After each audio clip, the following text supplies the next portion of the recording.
My name's Abigail, and I'm 30 years old. Picture me on my porch in Raleigh, North Carolina, coffee in hand, soaking in the quiet of my little suburban street.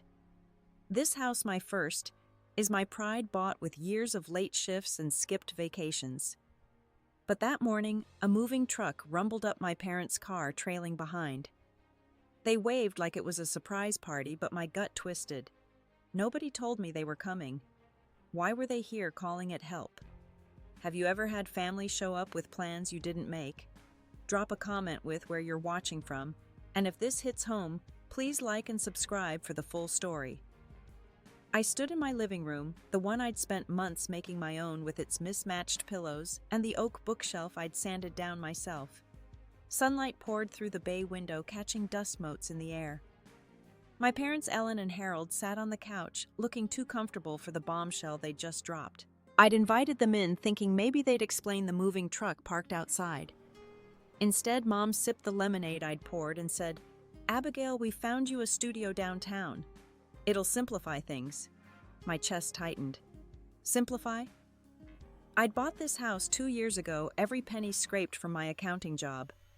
The ink on the mortgage was barely dry. I set my glass down, the condensation slick under my fingers. "I don't understand. I'm not moving. This is my home." Dad leaned forward, his flannel shirt creased from the drive. "Sweetheart, it's a big house for one person. We thought you'd want something easier." His phone buzzed on the coffee table, and he glanced at it, typing a quick reply. I'd never seen him so glued to that thing. It felt off, like he was waiting for someone else's signal. "Easier for who?" I asked, my voice sharper than I meant. Mom's smile faltered, but she reached for my hand. I pulled back, crossing my arms. "You show up with a truck, no warning, and now I'm supposed to pack up my life." Mom's eyes softened the way they did when she wanted to smooth things over. "It's not like that. We're thinking of Clara, too. She's got so much on her plate with the baby coming. You don't need all this space, do you?" Her words landed like a slap. Clara, my younger sister, always the one they worried about. I loved her, but this was my house, not a storage unit for her life. I opened my mouth to argue, but the doorbell chimed. My neighbor Tessa stood there, holding the ladder I'd lent her last week. Her curly hair was tied back, and she grinned, but her eyes flicked to my parents and the tension in the room. "Just returning this," she said, setting it by the door. She lingered, glancing at the truck outside. "Everything okay, Abigail?" "Yeah, just family stuff," I said, forcing a smile. Tessa nodded, but her look said she wasn't buying it. "You know how family can be," she said quietly. "Sometimes they think they know what's best." She squeezed my arm before leaving, her words echoing in my head. Was that what this was? My parents deciding my life for me? I turned back to Mom and Dad. "Clara's situation doesn't mean I give up my home." "Why didn't you ask me?" Dad's phone buzzed again, and he ignored it this time, but his jaw tightened. "We didn't want to stress you," he said. "We've already looked at the studio. It's perfect for you. Perfect for me." I wanted to laugh, but my throat felt thick. This house was my proof I'd made it from sharing a bunk bed with Clara as kids to nights studying by flashlight when our power got cut off. I'd clawed my way to stability, and now they wanted to hand it over like it was nothing. I glanced out the window and my stomach dropped. A delivery van pulled up, its driver unloading boxes labeled nursery. The address on them was mine. I stepped outside, the summer air heavy on my skin, and watched the delivery driver stack boxes by my garage. Each one had Clara's name scrawled in her loopy handwriting, but my address glared back at me. My heart thudded as I turned to Mom and Dad, still on my couch, their faces calm, like this was all normal. "What is this?" I asked, pointing at the boxes. "Why is Clara's baby stuff being sent here?" Mom stood smoothing her skirt and walked over to me. "Oh, honey, it's just temporary. Clara's apartment is so cramped, and with the baby coming, she needs a place to store her things." Her tone was light, like she was asking to borrow a cup of sugar, not invade my home. "Temporary," I repeated, my voice rising. "You didn't ask me." Nobody did. I looked at Dad, hoping he'd back me up, but he was scrolling through his phone again, avoiding my eyes. The boxes kept piling up: crib parts, a changing table, bags of tiny clothes. My garage, where I'd planned to set up a pottery wheel, was turning into Clara's overflow. Dad finally looked up, his brow furrowed.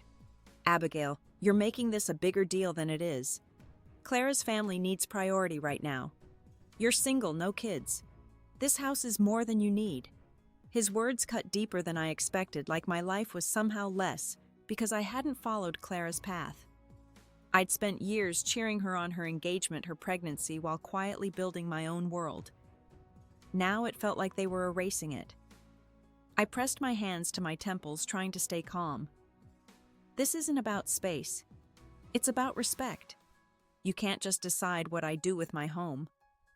Mom's lips pursed and she exchanged a glance with Dad, the kind they used to share when I was a kid begging for a later curfew. "We're family," she said. "Families make sacrifices. Clara's under so much stress. You'd understand if you were in her shoes." Her words stung, implying I couldn't possibly get it because I wasn't a mother. I wanted to scream that I'd sacrificed plenty years of loans to help Clara through college weekends, fixing her car, even giving up my old apartment's deposit when she needed a co-signer. But I swallowed it down my throat tight. "I'm not moving, and I didn't agree to this storage plan," I said, each word deliberate. Dad sighed, setting his phone on the table. "We thought you'd be okay with it. Clara's counting on you." There it was again, Clara's needs trumping mine. I glanced at the boxes, noticing one labeled "baby keepsakes" in Clara's writing with a little heart next to it. It was so her, assuming I'd roll over because she'd drawn a heart. A memory flashed last year. Clara borrowing $500 for emergencies, then posting photos from a spa weekend. I'd let it go, but now it burned. My phone buzzed in my pocket, a text from Marcus, my coworker, asking about a spreadsheet due Monday. It was a small reminder of my life outside this mess, the one I'd built with late nights and careful budgets. I gripped the phone, grounding myself. "You need to figure out another plan for Clara's stuff," I said. "This isn't my responsibility." Mom's face hardened, a rare edge to her voice. "Abigail, don't be selfish. We're trying to keep this family together." Selfish. The word echoed, twisting my insides. I looked out at the delivery van, the driver now chatting with a neighbor who'd wandered over, curious about the commotion. My home, my sanctuary, was becoming a spectacle. And then I saw it, a second van, pulling up more boxes with my address. Clara's takeover was just beginning.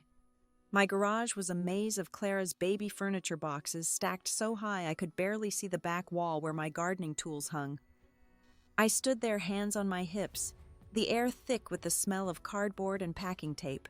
It was Saturday morning, 2 days after my parents' ambush, and the second delivery van had left even more of Clara's stuff. I'd barely slept, replaying Mom's words about sacrifice, Dad's dismissal of my life. My phone rang, Clara's name flashing on the screen. I almost ignored it, but curiosity won. "Abigail, thank you so much for helping Clara," said her voice bright, like we were planning a picnic. "It's such a relief knowing my baby's things are safe with you." I gripped the phone, my knuckles whitening. "Safe with me?" She hadn't even asked, Clara. "I didn't agree to this," I said, stepping over a box labeled diapers. "You can't just send your stuff here without talking to me." There was a pause, then a sniffle. "I'm pregnant, Abigail," she said, her tone shifting to wounded. "I'm overwhelmed." "Why are you making this harder?" My jaw clenched. Making this harder, I wanted to shout that she'd turned my home into her storage unit, but I heard the front door open. My friend Layla walked in, carrying a bag of bagels, her dark eyes scanning the chaos. "Whoa," she said, setting the bag on my cluttered workbench. "This is next level." I held up a finger, focusing on Clara. "You need to find somewhere else for this stuff," I said. "I'm not your backup plan." Clara's voice cracked. "You're so selfish. I'm carrying your niece or nephew, and you can't even help me out." The guilt trip hit, but it was drowned by anger. She'd always done this, tears to get her way. Layla raised an eyebrow, mouthing Clara. I nodded and she shook her head, pulling a bagel from the bag. "You need to shut that down," she whispered, her voice firm. Layla had cut off her own cousin last year after he kept borrowing her car without asking. Her story stuck with me, a reminder I wasn't alone in fighting for boundaries, but it also scared me. Would I lose Clara for good? I took a deep breath. Clara, this isn't about helping. It's about you assuming I'd say yes without checking. She hung up the silence louder than her words. I stared at the phone, my chest tight. Layla slid a bagel toward me. "Eat something," she said. "Then we're figuring this out." I barely touched the bagel before my phone buzzed again, a text from Mom. "We're coming over with the lease for the studio. It's a done deal." My stomach dropped. A lease I hadn't agreed to move, hadn't even seen this mythical studio they kept pushing. I showed Layla the text, and her eyes narrowed. "They're not playing," she said. "You need to be ready for this." I paced the garage, kicking a stray packing peanut. The idea of my parents signing a lease for me like I was a kid who couldn't decide her own future burned. I thought of the nights I'd spent painting these walls, the pride of hanging my diploma in the hallway. This house wasn't just a house, it was my proof I'd made it. And now they wanted to trade it for a shoebox downtown, all for Clara's convenience. Layla sat on a box, her voice steady. "My cousin tried to guilt me into thinking I owed him. But you don't owe anyone your home, Abigail." Her words were a lifeline, but the weight of my family's expectations pulled me under. I heard a car pull up outside Mom and Dad, right on cue, ready to push me out of my own life. I opened the front door, my pulse hammering as Mom and Dad stepped inside. Mom clutched a manila folder, her lips pressed tight while Dad's shoulders slumped like he was bracing for a fight. Layla stayed in the garage, giving me space but close enough to hear.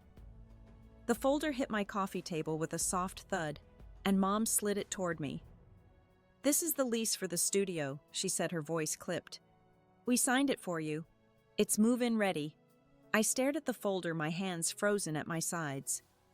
The room felt smaller, the walls I'd painted sage green closing in. "You signed a lease in my name?" I asked, each word heavy. "Without asking me?" Dad rubbed his neck, his eyes on the floor. "We paid the deposit, Abigail. It's done. You need to trust us. Trust them." My breath caught sharp and shallow. I flipped open the folder, scanning the lease. My name was typed neatly at the top, a signature scrawled below it, one I'd never written. My stomach churned. "This is forged," I said, my voice shaking. "You forged my signature." Mom's face didn't flinch. "We did what was necessary," she said. "You're not seeing the bigger picture. Clara needs a stable home for her baby. The bigger picture. I wanted to rip the lease in half. Clara's needs had always been the bigger picture, her dance recitals over my track meets her college fund over my summer job savings. I'd swallowed it as a kid, thinking that's what sisters did. But this was theft. "You had no right," I said, slamming the folder shut. "This is my life, not Clara's." Dad's voice hardened. "You can start over, Abigail. A studio's plenty for you. Clara's family deserves this house more." Deserves. The words sliced through me, cutting deeper than I expected. My life, my late nights balancing budgets, my pride in hanging my own curtains reduced to something I didn't deserve. I looked at Mom, hoping for a crack in her resolve, but she just nodded like Dad had said the sky was blue. I paced to the window, my reflection pale against the glass. Outside, the delivery boxes sat like uninvited guests, mocking me. "How could you do this?" I asked, turning back. "You took money I lent you years ago for that deposit, didn't you?" Dad's silence was answer enough. I'd given them $2,000 for car repairs 3 years back, money I never saw again. Now it was tying me to a lease I didn't want. Mom stepped closer, her perfume sharp in my nose. "We're saving you from a house you can't handle alone," she said. "You're young. You don't need all this." Her words echoed Clara's call, that same assumption my life was less because it was mine alone. I wanted to scream, but my throat burned, tears prickling. I wouldn't cry, not now. The doorbell rang, jarring me. Tessa stood there, her gardening gloves tucked under her arm. "Saw your parents' car," she said, her eyes flicking to the lease on the table. You okay? I shook my head, unable to speak. She stepped inside her presence steady. I know a lawyer, she whispered, if you need one. Her offer was a lifeline, but it sank under the weight of Mom's next words. Abigail, the movers are coming tomorrow, Mom said, folding her arms. We've arranged everything. You'll thank us later. Tomorrow. My home, my sanctuary was being dismantled in less than a day. I gripped the windowsill, my nails digging into the wood. Outside, the moving truck rolled back into view, its engine rumbling like a storm about to break. The morning sun barely broke through the clouds as I stood on my front lawn, my bare feet damp from the grass. The moving truck was back, its doors open, and 2 movers were already hauling my couch toward it. My heart pounded so hard I thought it might crack my ribs. I'd barely slept, Mom's words about the movers coming today looping in my head. But seeing my furniture, my life being loaded up like it was nothing, made it real. I shouted, "Stop! That's mine!" The movers paused, glancing at each other, then at a clipboard one held. Dad was by the truck, directing them, his flannel shirt untucked like he'd rushed over. "Keep going," he called, waving them on. I marched over, my hands shaking. "You can't do this," I said, my voice cracking. "This is my house." The mover with the clipboard, a guy with a faded cap, hesitated. "Ma'am, we've got a contract. Your name's on it." He showed me a paper, my signature scrawled at the bottom, another forgery. My breath hitched. I turned to Dad, who wouldn't meet my eyes. "You faked this too?" I asked, holding up the contract. He mumbled something about doing what's best, but the words blurred as I saw Mom step out of their car, Clara beside her. Clara in a flowy maternity dress. Her hair pulled back, looked around my yard like she was already measuring it for her stroller. "This will be perfect," she said to Mom, her voice carrying. "Perfect. My home stolen, right in front of me." I stormed toward them, the contract crumpled in my fist. "Clara, what are you doing here?"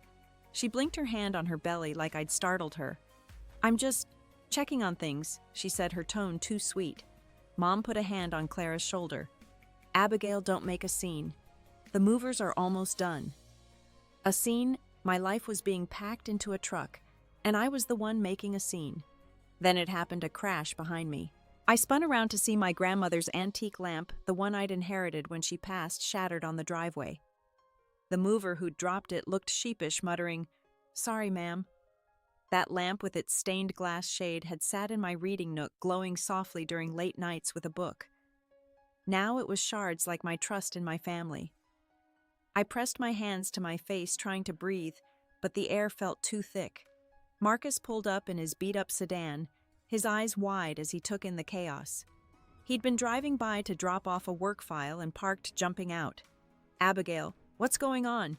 he asked, his phone already out, recording the movers. "They're taking my stuff," I said, my voice barely a whisper. He stood beside me, a quiet anchor, his camera sweeping the scene. "This isn't right," he said, low enough for only me to hear. Clara walked over her steps, slow, deliberate. "Abigail, you're making this harder than it needs to be," she said, her eyes flicking to the broken lamp like it was nothing. "You'll love the studio. It's cozy, perfect for you. Cozy." The word felt like a slap.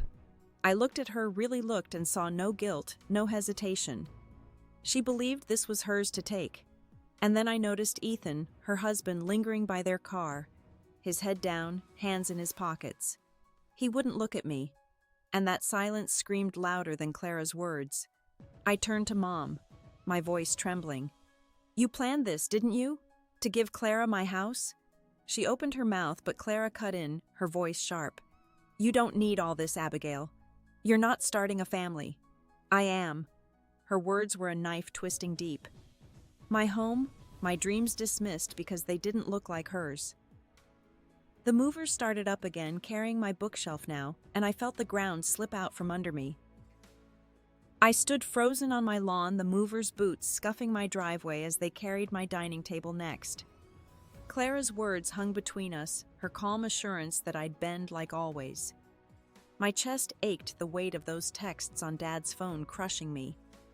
But something shifted, a spark beneath the hurt. I wasn't a kid anymore, swallowing their choices. This was my home, I grabbed my phone, my fingers steady, despite the chaos, and dialed 911. Abigail, what are you doing? Mom snapped, her voice sharp as she saw the phone at my ear. Dad stepped closer, his hands up like he could stop me. I turned away, focusing on the operator's calm voice. I need police at my address, I said, my words clear. My family's trying to move me out of my house without my consent. They forged my signature on a lease. Marcus, still by my side, nodded, his phone back up, recording again. Clara's face twisted, her hand on her belly like a shield. You're calling the cops on us, she said loud enough for Mrs. Jenkins to glance over from her porch. The shame of it, airing our mess in public, pricked at me, but I pushed it down. This wasn't about pride anymore. It was about survival. 2 police cars pulled up, their lights flashing silently. Neighbors gathered, whispering their curiosity, a low hum. An officer tall with a clipboard approached. Ma'am, you called about a dispute, he asked. I nodded, handing him the forged lease from the mover's clipboard. This isn't my signature, I said. I own this house. They're taking my things without permission. My voice didn't waver, but inside guilt clawed at me. I was tearing my family apart, wasn't I? Mom's eyes filled with tears. Officers, she's our daughter. We're trying to help her sister who's pregnant. This is a misunderstanding. Her tears were real, but they didn't sway me anymore. I'd spent years softening for those tears, but today they were just water. Misunderstanding, I said, my voice low but firm. You forged my signature. You planned to sell my house. The officer raised an eyebrow, glancing at the lease. Dad cut in, his hands clenched. We didn't mean harm, Abigail. You're making us look like criminals. His words stung, but I held my ground, the deed still warm in my hands. The second officer, a woman with a tight ponytail, turned to me. You want the items removed from your property? She asked, nodding toward Clara's boxes in the garage. I hesitated, picturing the crib, the tiny clothes, all meant for a baby who wasn't here yet. Clara's eyes locked on mine, pleading, but I saw the truth now. Her need wasn't my duty. Yes, I said. All of it. They have 24 hours to get it out. Clara gasped, her hand flying to her mouth. Abigail, you can't, she said, her voice breaking. Where am I supposed to put everything? I didn't answer, my gaze steady. For once, her problems weren't mine to solve. Ethan, still by the car, shifted, his eyes meeting mine for the first time. I'll handle it, he said quietly, his voice heavy with something like shame. It was the first crack in their united front, and it fueled me. Tessa stood closer, her shoulder brushing mine. You're doing the right thing, she whispered. Her words were a quiet anchor, reminding me I wasn't alone. Marcus lowered his phone, the recording done, and gave me a look that said he'd have my back at work if this blew up. Their presence, small but steady, was enough to keep me standing. The tall officer handed me a business card, his voice kind. If you need help with the forgery, contact this group. They support women in situations like this. I took the card, its edges sharp against my fingers, and nodded. A women's support group. The idea felt foreign, but it planted a seed. Maybe there were others who'd faced this, who'd understand. I looked at the truck, the movers now unloading my table, setting it back on the lawn. It was scratched, but it was mine. Put everything back where you found it, I told them, my voice calm but unyielding. Clara sobbed. Mom clutching her, but I didn't waver. Dad shook his head, muttering about family, but I tuned him out. I walked to my porch, the deed still in my hand, and sat on the steps. The world was loud, neighbors murmuring, Clara crying, officers talking. But inside me, a quiet strength took root. I folded the business card into my pocket, my fingers lingering on it, and watched the movers carry my table back inside. A week had passed since the police left my lawn, and my kitchen felt like mine again, though quieter, as if the walls were holding their breath. The movers had returned my furniture, scratches and all, and Clara's boxes were gone, hauled away by a rental van Ethan had arranged. I sat at my table, the one they'd tried to take, tracing a new nick in its wood with my thumb. My phone lit up with a text from Clara. You've stressed me out so much I'm having contractions. This is on you. My stomach twisted, a familiar guilt creeping in. Was I too harsh? Her baby wasn't due for weeks, but the idea that I'd caused her pain gnawed at me. I set the phone down, refusing to reply. I'd spent years jumping at her crises, but this time I couldn't. Not after the texts, the forged lease, the plan to sell my home. Still, the silence in my house felt heavier than ever. The phone rang, Mom's name on the screen. I hesitated, then answered, bracing myself. "Abigail, you've ruined everything," she said, her voice tight with anger, not tears this time. "Clara's a wreck because of you. We were trying to help, and you called the police on your own family." Her words were sharp, each one a jab at the daughter I'd tried to be. I leaned against the counter, the cold granite steadying me. "You forged my name, Mom," I said quietly. "You tried to take my house." She didn't deny it. "You chose a house over family," she snapped. "Clara needed you, and you turned your back. Don't expect an invitation to the baby shower." The line went dead, leaving a hollow ache in my chest. No baby shower, no family dinners, just me alone in the home I'd fought for. I wondered if this was the price of standing up, losing them all. Layla knocked on my back door, carrying a tray of lasagna from her mom's recipe. "Thought you could use some comfort food," she said, setting it on the counter. Marcus and Tessa followed, their voices filling the kitchen as they unpacked paper plates. "You're a legend at work," Marcus said, grinning. "People are talking about how you stood your ground." Their warmth was a lifeline, but it didn't erase Mom's words or Clara's text. I forced a smile, cutting the lasagna, but my hands shook slightly. I found a photo later tucked in a kitchen drawer, while cleaning an old Polaroid of me and Clara at a county fair sharing cotton candy, our faces sticky and bright. We were 8 and 6 before the world taught us to compete. I held at my thumb, brushing the faded edge, and felt a pang for the sisters we'd been. Was that gone forever? I slipped it back into the drawer, not ready to decide. The doorbell rang, startling me. A delivery guy stood there with a small package, no return address. Inside was a keychain with a tiny house charm, no note. I turned it over, confused, wondering if it was a mistake or some cryptic message. My phone buzzed again, another text from Clara. "You'll never know how much you've hurt us." I stared at the keychain, then at the photo in the drawer, my heart caught between guilt and resolve, the weight of my choice settling like dust. I set the house-shaped keychain on my counter, its metal glint catching the kitchen light. Clara's last text burned in my mind, but I didn't respond. The silence from my family was louder than their accusations, a void where apologies should have been. I needed air clarity, so I drove to a coffee shop downtown, the one with creaky floors and mismatched mugs. Neutral ground. Clara had agreed to meet me there. Her voice clipped over the phone like I was a chore.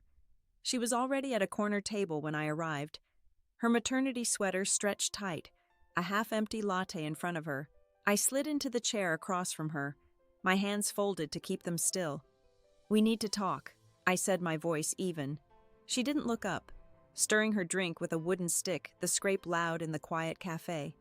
"What's there to say, Abigail?" she said finally. "You made your choice." Her words were ice, but I saw her hands tremble, betraying the calm she wore.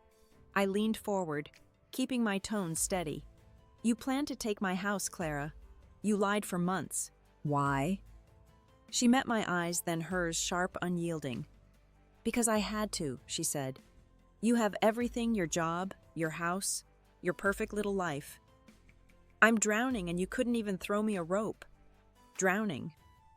The word hit, but not like she wanted. I saw her now not as my little sister, but as someone who'd built a cage of her own choices and expected me to unlock it. "I gave you money, time, support," I said. "But my home. That's not yours to take." She scoffed, pushing her mug aside. "You'll never get it. You're not a mother. You don't know what it's like to need this much." I swallowed the sting, my fingers digging into my palms. "I'm sorry you're struggling," I said, meaning it. "But I'm not your solution." She stared at me, her lips parting, but no apology came. Instead, she stood her chair, scraping the floor. "You're out of my kid's life," she said, her voice low, final. "Don't expect to be an aunt." She walked out, leaving her latte and a $10 bill on the table. I sat there, the cafe's hum fading to a dull roar. The barista, a young guy with a nose ring, slid a fresh coffee my way, his smile soft. "On the house," he said, then went back to wiping the counter. I wrapped my hands around the mug, its warmth a small comfort, but Clara's words clung to me. Out of her kid's life. The family I'd fought for was slipping away piece by piece. When I got home, a text from Ethan waited. "I'm leaving Clara. I can't do this anymore." I stared at the screen, my thumb hovering over the reply button. He'd seen her schemes, her lies, and chosen to walk. I wanted to feel vindicated, but all I felt was hollow. I stepped into my living room, the nick in my table catching my eye. I'd won my home, but the cost was a fracture I couldn't mend. I sank onto the couch, the weight of Clara's threat settling in my heart, quiet, heavy like a stone dropped into still water. I knelt in my backyard, the soil cool under my fingers as I pressed marigold seeds into the earth.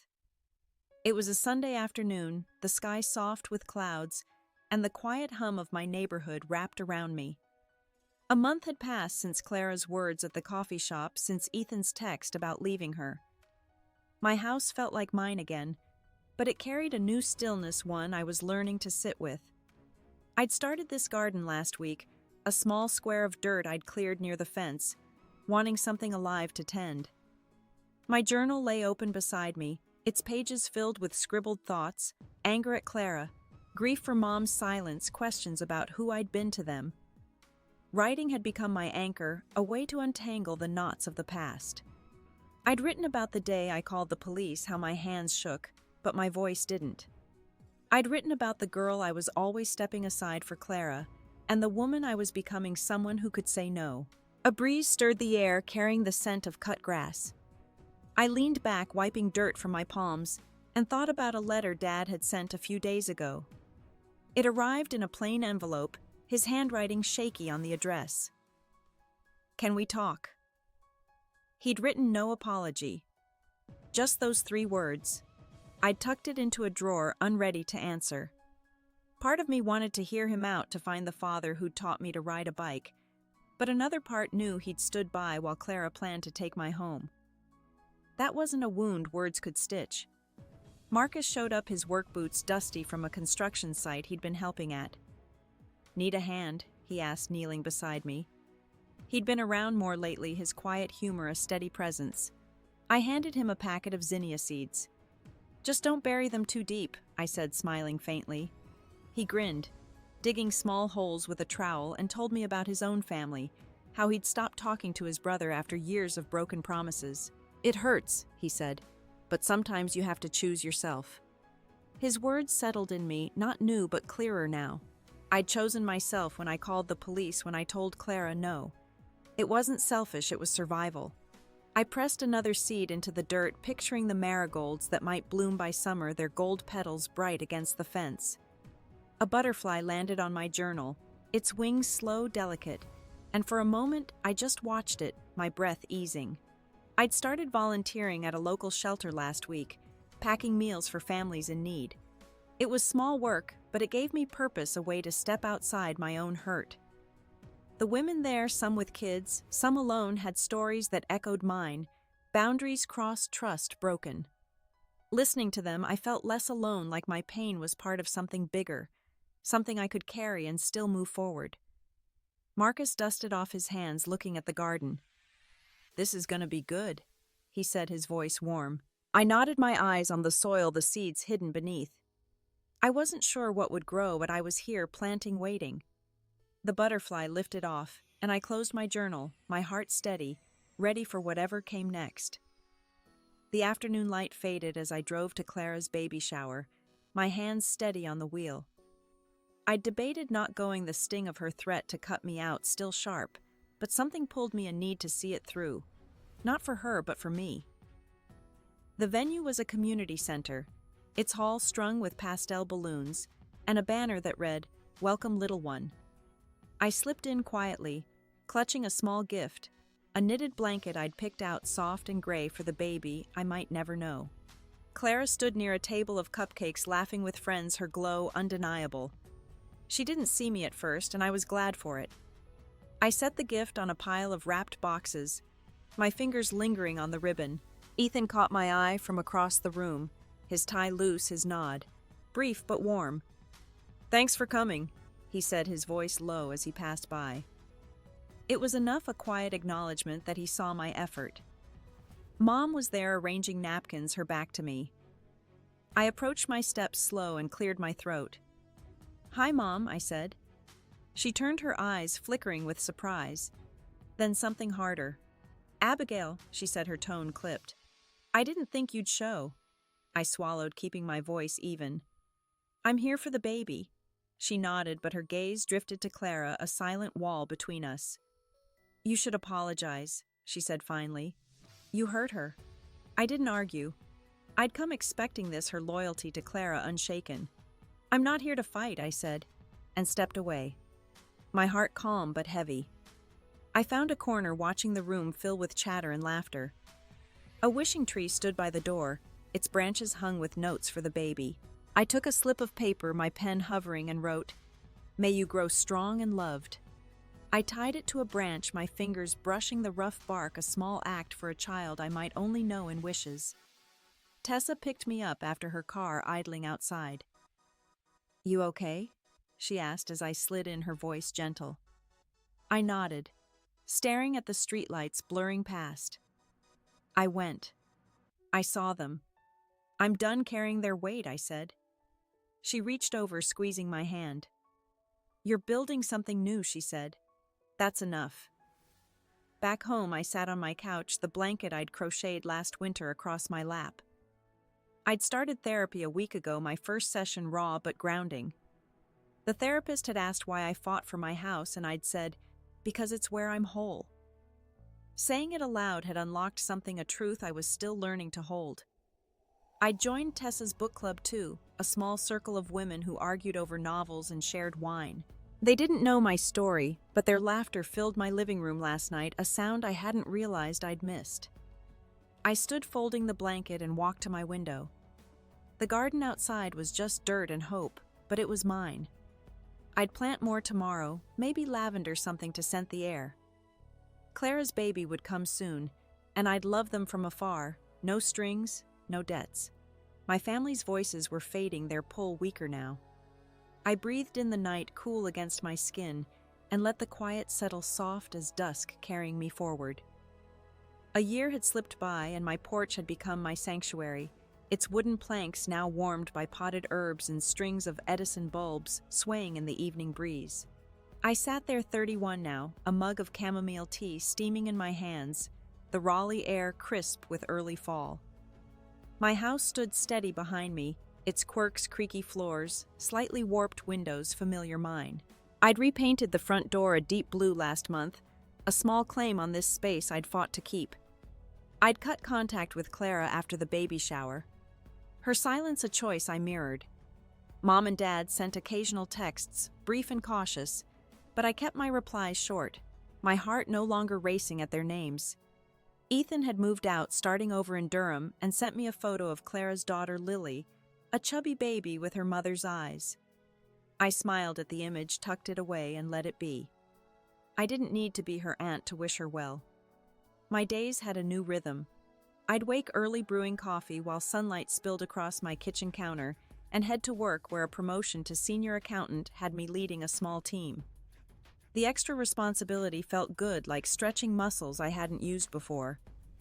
After hours, I'd tend my garden, the marigolds and lavender now blooming, their colors vivid against the earth. I'd started sketching them, my old pencils rediscovered in a closet, each stroke a quiet joy. Therapy had become a weekly ritual, a space to unpack the weight of my family's choices and my own. My therapist's office, with its soft lamp and worn armchair, felt like a confessional where I could admit I'd been angry, hurt, but also proud. I'd learned to name my boundaries, to see them not as walls, but as doors I chose to open or close. That clarity had changed me, softened the edges of my grief. Layla dropped by often, her laugh filling my living room as we cooked dinners or binged old movies.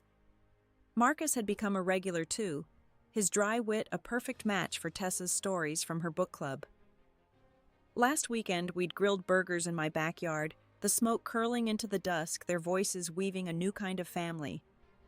I didn't need to explain my past to them. They saw the me I was building, and that was enough.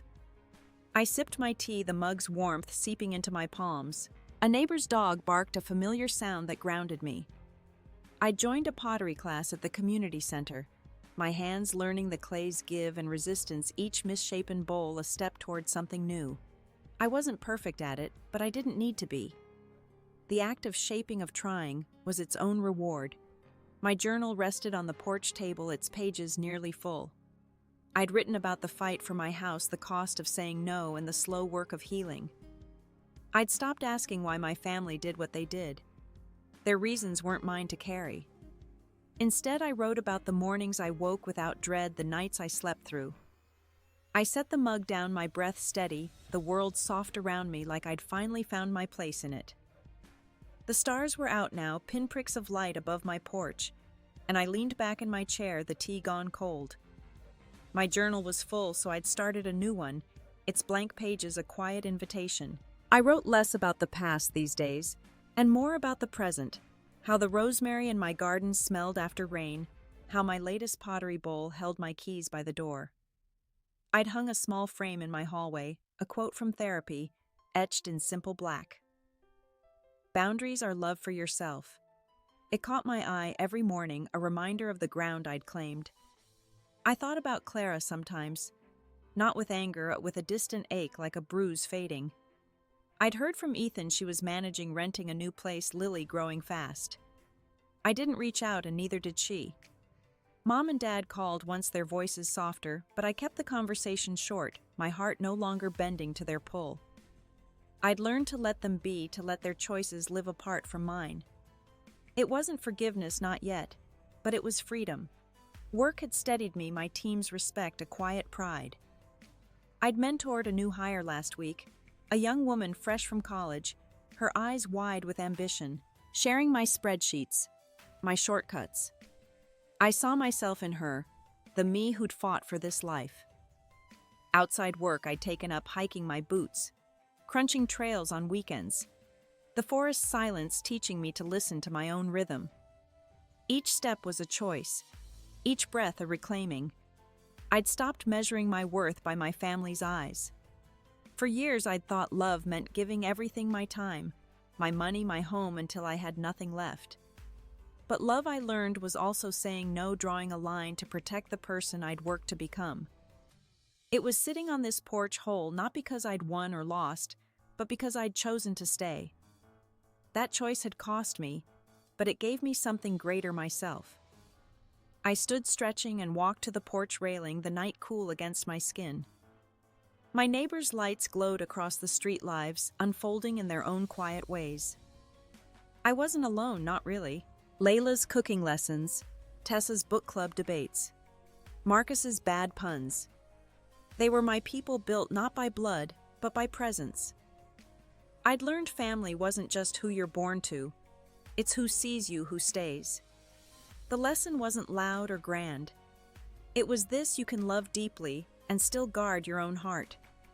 You can lose what you thought defined you and find something truer in the rebuild.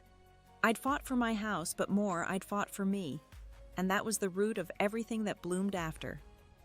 What's a moment you chose yourself, even when it hurt? Share it below.